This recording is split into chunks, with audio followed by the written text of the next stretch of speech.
Welcome to the FGA Podcast. Here are your hosts, Skeet, Jericho, and Richard Longenhard.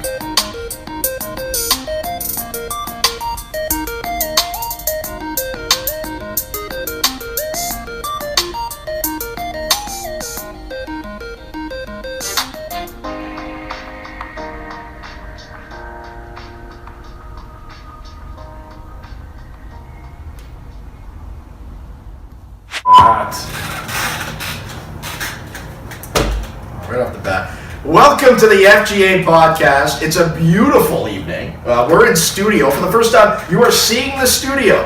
And we are putting faces to the voices that you love so much. I am Skeet Jericho. He is Richard Longenhard. And this is the FGA Podcast. We're so excited to be here today. So much to discuss. An amazing season in 2018 as we saw multiple major championship winners. We saw an amateur win a major championship for the first time, which was incredibly exciting, Nick. And we'll get into that. But we also have two special guests coming, including a three-time major champion and an amateur who made his debut on the circuit this year. So lots of exciting things to go over in this podcast. Dick, what has you excited about this podcast? I'm mostly interested to hear from our guests. Really, this is a special treat that we're bringing to you viewers.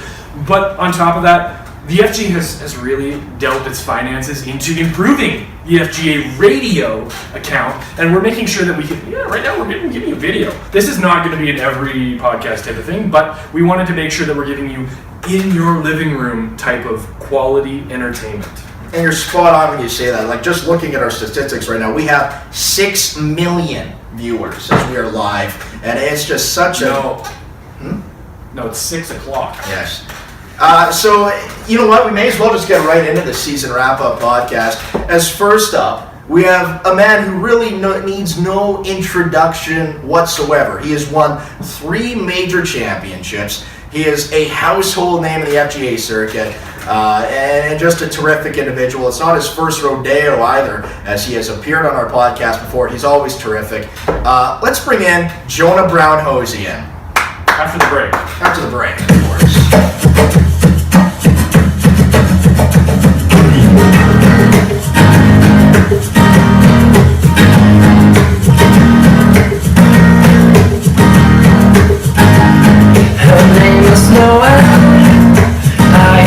Dream about her, she rings my bell. I got 2 class in heaven, now we're all how she rocks. In cats and tube socks, but she doesn't know who I am, and she doesn't give a damn about me, 'cause I'm just a teenage dirtbag, baby. I'm just a teenage dirtbag, baby. Listen to Iron Maiden, baby, with me.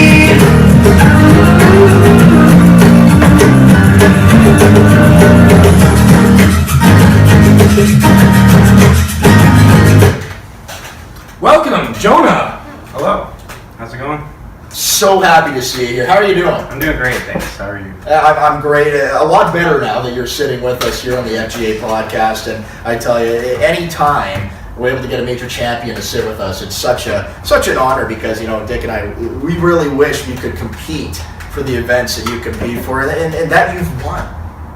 How does, I guess the first question I have for you, and answer quickly, of course, time is of the essence. Didn't win this year. What happened? Oh, it was really tough. I had a great season before and tried really hard this year, but wasn't in my favor for most of it. And I have to be better next year. Thank you for that. I mean, that tone. Sums it up, doesn't it, folks? It truly does. It was a tough season. We'll get more into that as we... I'll jump in here. Jonah, we know that you ended last year with a bit of a injury troubles.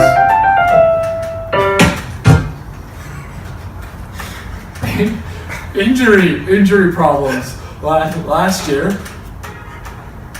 Yes. How is the off-season rehab coming? And let us, the viewers, know how much the injuries played into your losses last season, or if they did at all.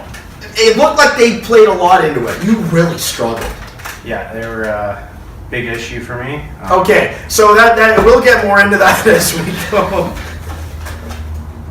But all right, you know what? We should bring in our second guest. This is, again, we're so excited about this. What? We actually have to go to break. Yeah, So at the end of the break, we'll be bringing in Bret Davis, amateur. Could we see a new member on the circuit next year? A lot of rumblings. Let's find out. A lot of rumblings.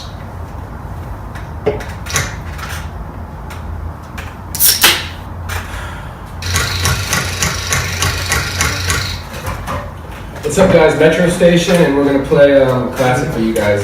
This is Shake It. 1, 2, 3, let's jump!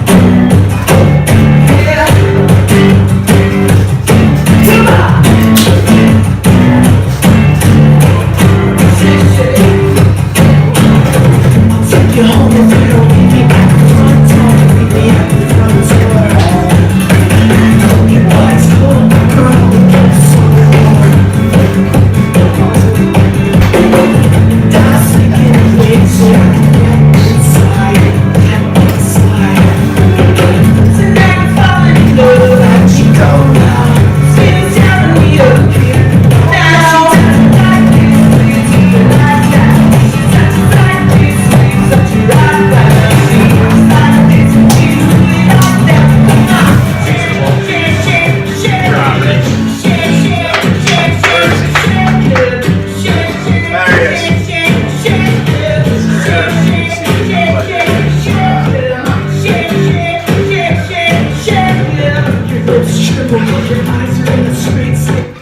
No.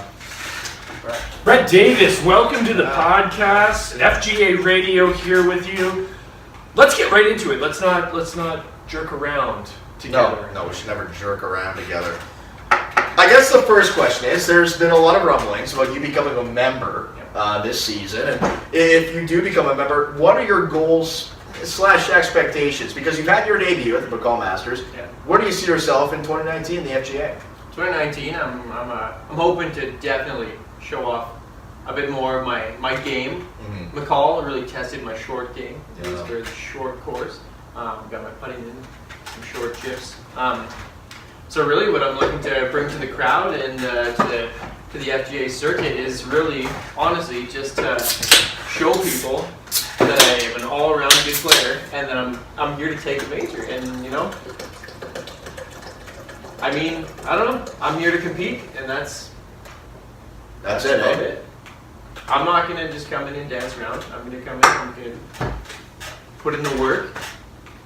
Do you have specific goals for the coming season in terms of major championships? Where, as far as your game, because we know in the FGA circuit there are three major aspects besides majors. There are three aspects that you need to have down to win a major, and that is your tee off, your approach, and your putting. Obviously, we know that the tee off is key, Which I think he has. which I think he has. Yeah. And we know the second most important thing is actually your putting.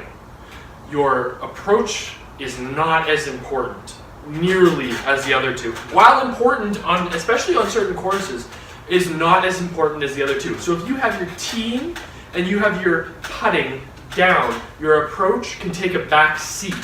So what aspect of your game do you think that will be most important going forward? Important this season potentially, if you are a major, if you're a member, and if you are invited to these majors. Well, like I showed in McCall, I didn't have a lot of chance to get the approaches because usually it's a course that requires just driving and putting. Well, So that looks like a shot at off the both. tee, I know I can be consistent. Mhm, I know I've been there yeah. and I've done it. My putting, I feel like, has been on par. I've been there, getting close, making good putts. I'm going for them. I'm not laying them short. So really, if I had to choose part of the game that I have to work on, it has to be the approach. Yeah. And that's the hardest thing to work on in the FGA. And who's your top approach player on the circuit? Quickly. I I mean, last season it was Thompson. Overall, It was Thompson. who's going into this season your best approach player? Not T-box. Oh, Joe Pickering. Not T-box, not putting. Who do you take? Joe Pickering. I can't even think about it. It's Joe Pickering, Dick. And the reason I say that is you've seen... Joel Pickering's won majors on approach shots. Oh, 100%. And Purely.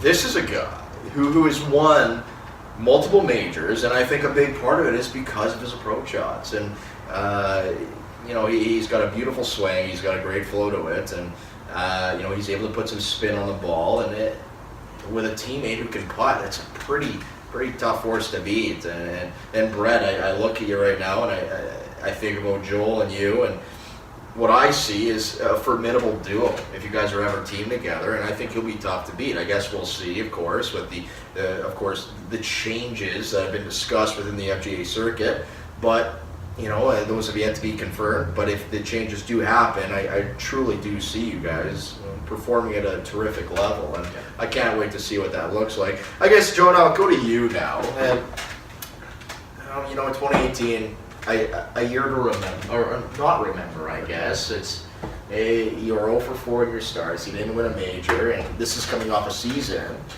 You won 2 majors, and we're second in the Crocodile Cup standings. What will it take back, or what will it take to get back to the winner's circle in 2019? So, more succinctly, No, I asked a question. what happened, Jonah? That's a better question. What happened? It was mainly the injury, I'd say. Thank you for that. Yes, my injury played a big factor, but I kind of coasted. I thought I didn't try hard enough, and I think I'm going to have to improve on all factors of my game next season to get back to where I want to be. Really. Agreed. 100%. Yeah. You just weren't good enough. Bret, you were in the McCall Masters last year, your debut as an amateur. Discuss your performance alongside Brown-Hozjan here. Discuss not only your own experience with the event, but how you played alongside and how your experience was with Mr. Brown-Hozjan here. Well, it was my first ever major event. It was really something else. The nerves were at an all-time high.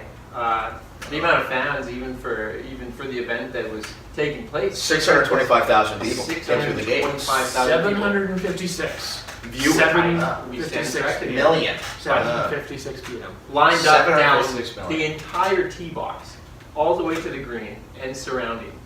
Massive gap. There were some on the A fairway. lot of pressure You had to not not pressure. strike Not a pressure. a fan, which I hold so dear to my heart because they're out there supporting us all. So that played a big impact. I thought I played relatively well for my first event. Birdie on 8. Birdie on 8 was huge. It was just an unbelievable feeling to me. Yeah, the crowd going nuts. It was it's great. special. And then my partner as well. We were playing to each other's strengths.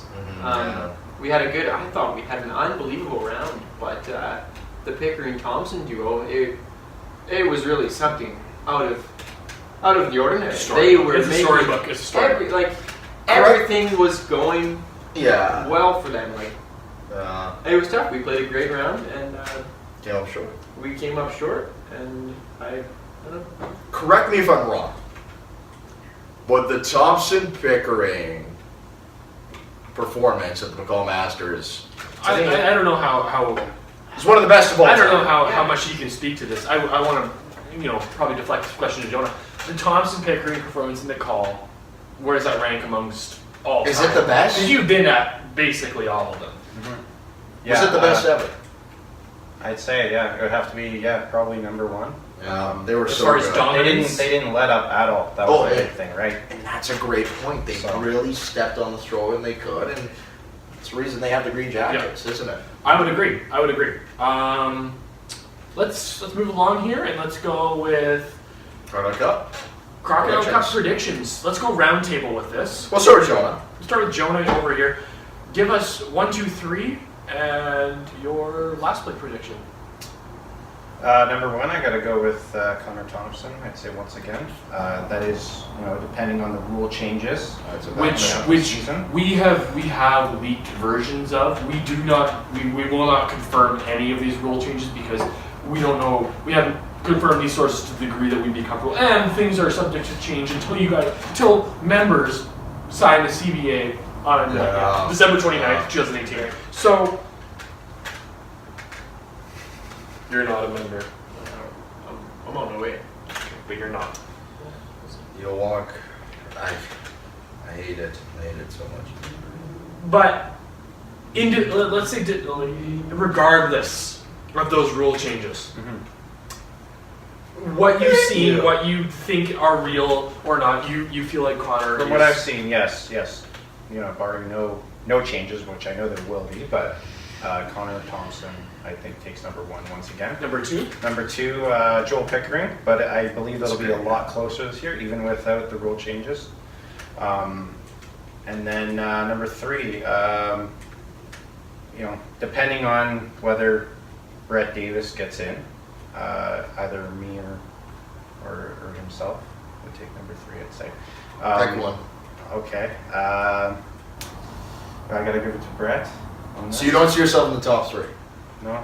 but you see it as a tough battle. I believe I can get a lot better next year, but I don't know if it's The just gonna level be of one competition year. has. Exactly. Correct. Every Okay. year it goes up, right? Yeah.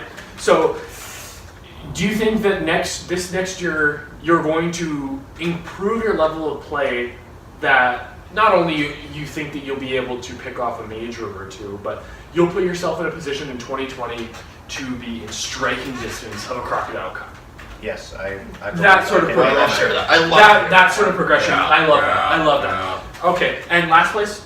Last place, Ryder Stone. Okay. Oh, you're disgusting. The man has had an injury that nobody could recover from. I don't know what is wrong with you. You sicken me beyond the point of belief, truly. I honestly think that you're a.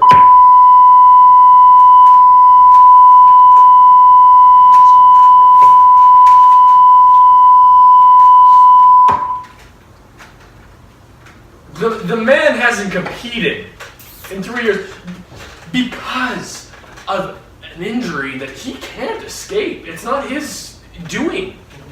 No, honestly, stop. All he deserves is a you. That's the honest. Pathetic. Anyways, to me, I Pathetic. take my pants off. You. Anyways, my Crocodile Cup. Like I didn't even want to talk. It's disgusting. Go ahead. Why are you on the show, Jonah? That's appalling. You guys just have an injury that nobody could recover from. You say he's fifth. You're a real hero. You got it right. Yeah, first place, I'll say Joel Pickering. Joel Pickering had the best ball striking season of his career on the FGA Circuit. And second place, I'll say Bret Davis. If granted membership, I think he can really have a terrific career on the FGA Circuit if he's able to get that membership. Last place, Jonah Brown-Hozjan for obvious reasons. So. Moving on along the round table, I will go with first place Connor Thompson. I think regardless Terrible of any choice. potential rule changes. Yeah, he's the best looking, but he's not the best golfer. No, I think that opposite. I think he is not the best looking. Not close. Not close, in my opinion. I think there is a gross disparity. As a straight man, I would say yeah, he's the best looking. Yeah. And as a member. And as a gay man, Brett, We're not a why member. would you? Why are you saying that? So I'm saying, as a member, you might be the best looking on the course. You're not a member. Exactly. But when I do become a member. Go with your choices. I've had enough of the amateur hour. You.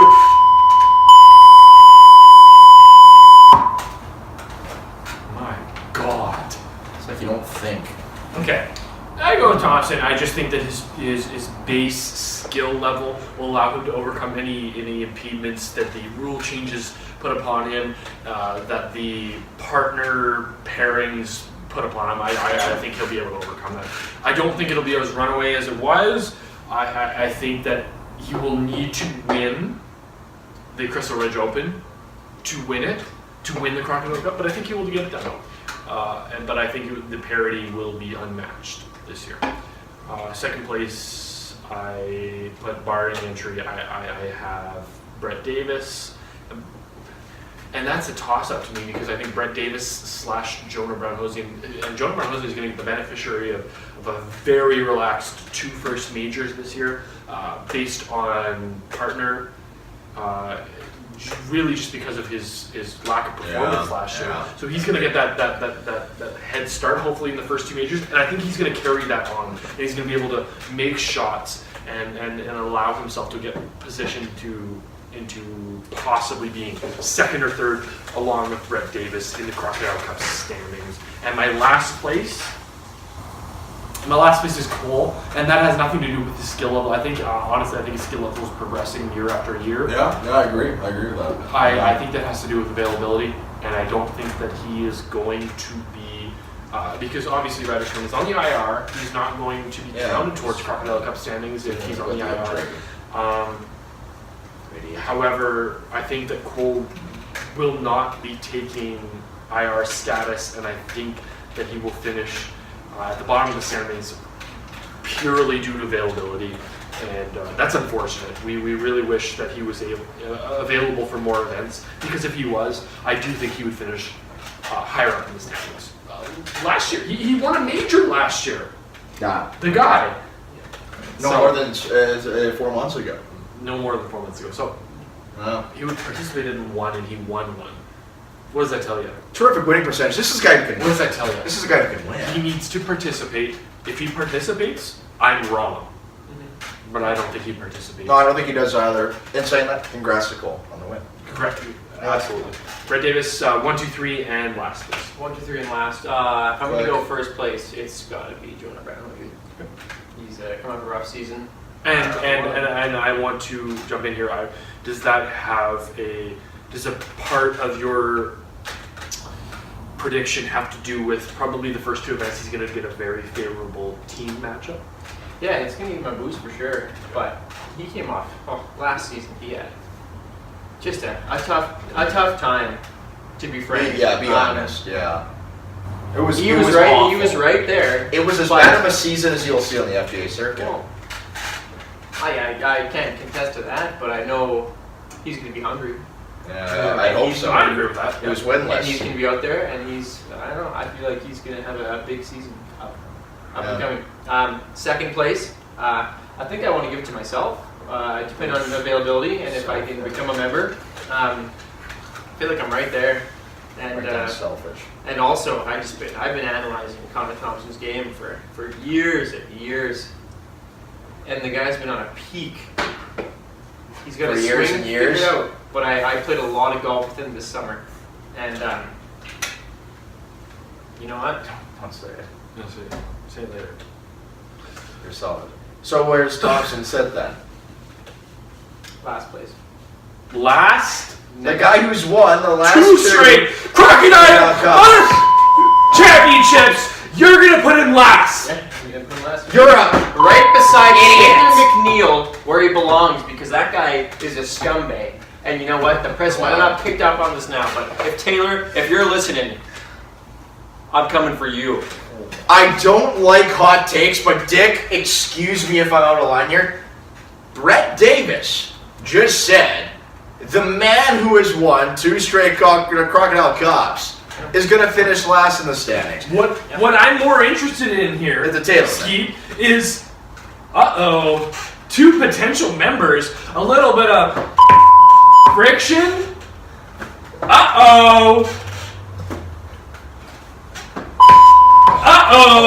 Okay.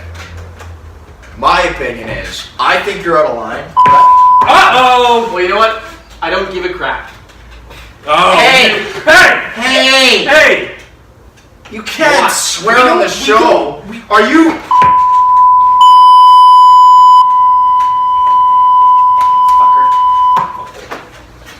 You're out of your mind. You're out of your mind. What, do you not think? Okay. Do you not use your head? Oh, sorry, you're no major head? You know what? you. You think this league's a joke? Gross. Never. All right, let's Turning move on. point of each major championship. I think we should Let's talk about go that. between us two. Yeah, you guys. Let's go to turning points, and let's exclude these members. We don't want idiots. We don't want idiots. We want shit. pundits. Yeah, he's a three-time major champion. Sorry, he didn't win this year. Do I care about his opinion? No, I don't. Amateur, again, same thing. Don't want to hear what he says. So we're going to go with the two guys who understand the FGA. Dragon's Head, 17. It's back and forth the entire event. 17. Thompson and Quinton Quayle. Quinton Quayle, by the way, congratulations. Yeah. Incredible what you were able to do. First event win for an amateur. Amazing. You won the Walter Absolutely Dale fantastic. Trophy, and that Walter Dale Trophy is brilliant. And, I applaud you for that victory. Fantastic. Well done. You were incredible in that victory against Pickering and Brown-Hozjan. And we hope to see you in future events. Absolutely. Okay, 17, you agree? 100%. That was You know, they go one up. Whatever happens on 18, it has to be in favor of Pickering and Brown-Hozjan, and it just wasn't. Unfortunately, it just wasn't. And the odds were against them. The turning point was 17 plus 18. Pickering and Brown-Hozjan are not able to get up the uphill slope. It came down to the wire, and we hope that DH comes down to the wire again this year. And now that it's a major. And now that's a major. Really We hope to hope. see We that. really hope So- that the effort comes along with that. Sorry, production crew getting in my ear. Weird back noise. Yeah. McCall Masters, turning point, first hole. It was so one-sided. I thought Davis and Brown-Hozjan played so well, but in saying that, Thompson and Pickering put on a performance for the ages. Jonah, you were in that event, so were you, Bret. Was that not the best performance you've ever seen on FGA Circuit history? Yeah, I have to agree with that. Yeah. Just from the start, immediately, On the green. we couldn't Okay. put any pressure on the Matto. No, good enough. The turning point for me was 4, when it's an easy enough hole. Road on the right, tree on the left, overlooking the fairway a little bit, but it's certainly drivable. It's a 56-degree away. Yeah. They missed. Pickering and Thompson hit. It seemed to unravel from there on. 5 did not go the way, and then obviously the island green. It's basically impossible to go uphill from And they there. birdie it. Yeah. But in Crocodile Cup terms, they par it, but they play that. So So- that was just an amazing performance. One of the best we will No, ever see. I will One of the best we'll ever see. absolutely applaud the competitors, but Yeah. it was probably the best performance front to end from a winner Yeah. that we'll ever see. Okay. It was a winning performance from the losers. They just got outmatched Okay. on a stupendous effort from Thompson and Pickering. No shame in being outmatched in that regard. And so in terms of Lakeview, the turning point for the Lakeview Classic, to me, very clear, was when the unruly fans got a little too unruly. Yeah, as some would say. That's Yeah. the word I would use. And that was hole 6 or 5. That was hole 5. Hole 5. Lot of time left. Most specifically, it did carry over. There's some carryover effect, of course. Yeah. But most specifically, it was 5. For me, honestly, the turning point was 4. 5 just compounded that. 4, the first par 3 of that course, Thompson and Midall are up 2-1. They win the first par 3 handily.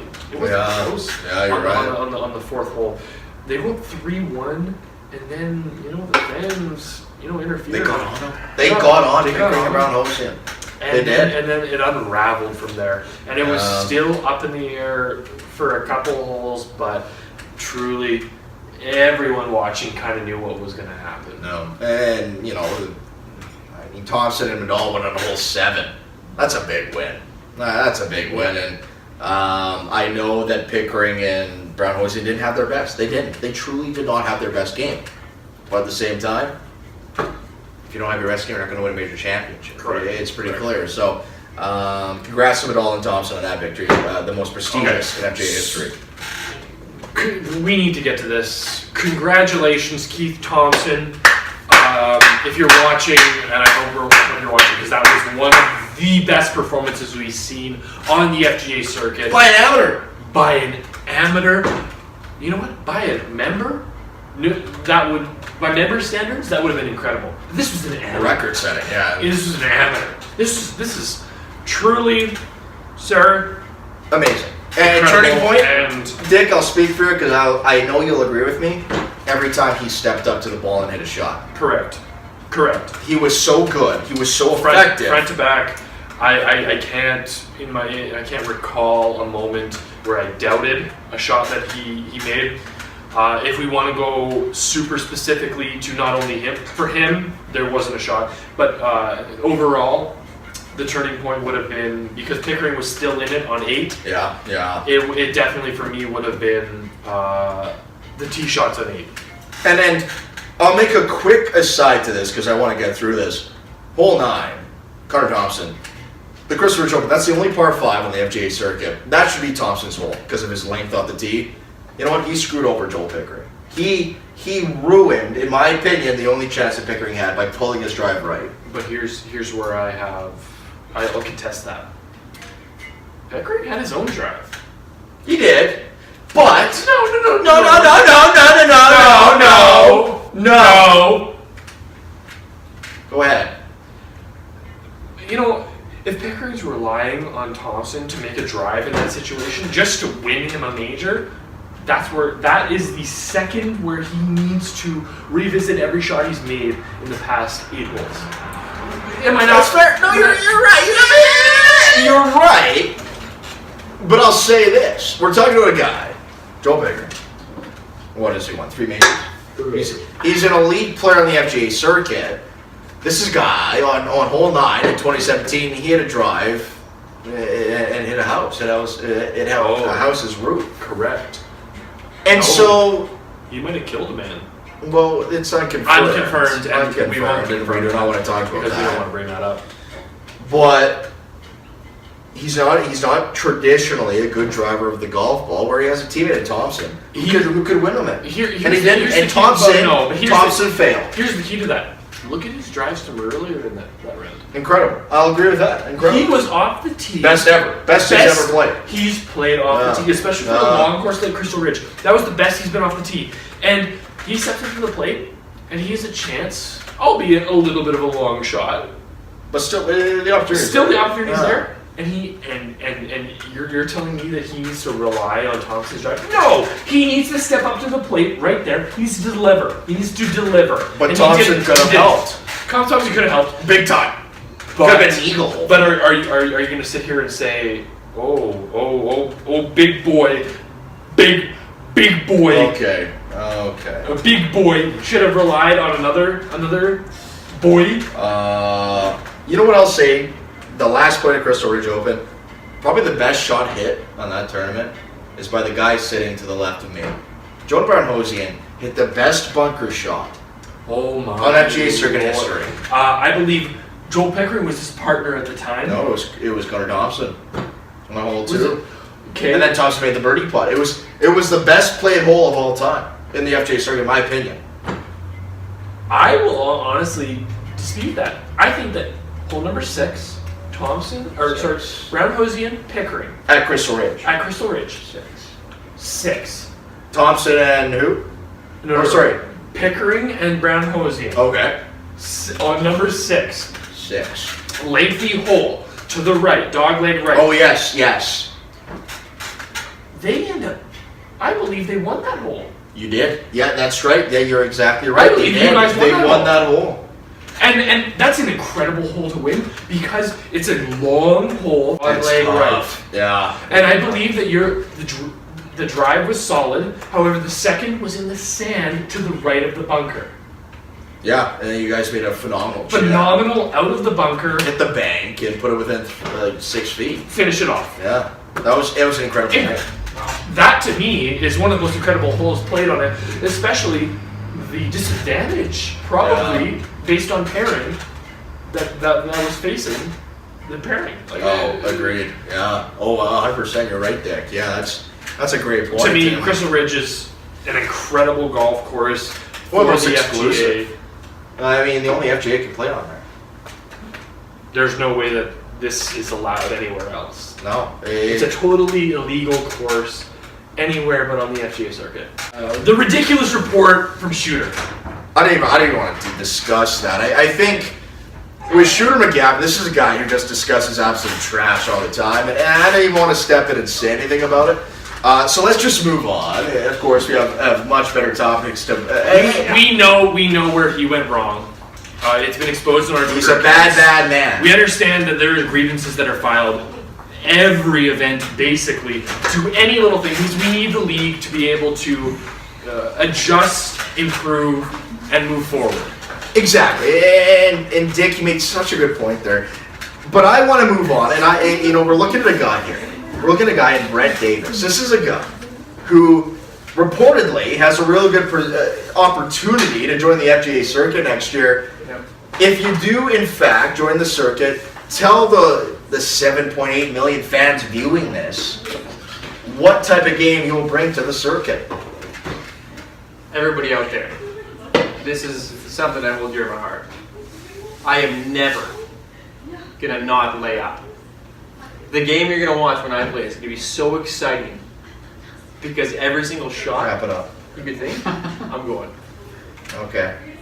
So never lay up. You don't lay up? Never. Never lay. It's not in the. So if you lay up, those people will go nuts. Yeah, if you lay up, basically we're gonna shove it down your throat. You're trash. We're gonna make you If choke you on lay it. up. Those 3 words are not in my vocabulary. Hey, watch the language. Yeah, okay. Easy, pal. Jesus Christ. This is the FGA radio. Jesus Christ. You just keep saying those things. Anyways, honestly, I think we're near the end of our show. Mr. Brown-Hozjan, do you have anything to wrap up? Thanks for having me on. Do you have anything towards the fans? The fans. I'll be out there next year and much improved. And we hope so. He guarantees it. All right. He guaranteed it. I appreciate your viewership. Mr. Davis, anything towards the fans? No, that's pretty much it. Never lay up, perhaps? Never lay up. Thanks for supporting me, and I really hope that I get my membership. And, Absolutely. We all agree. We all agree. For years to We come, employ the co-commissioners, please. Good Thank night. you so much. Good night Listen. from Richard Longenhard and Skeet Jericho. Good night.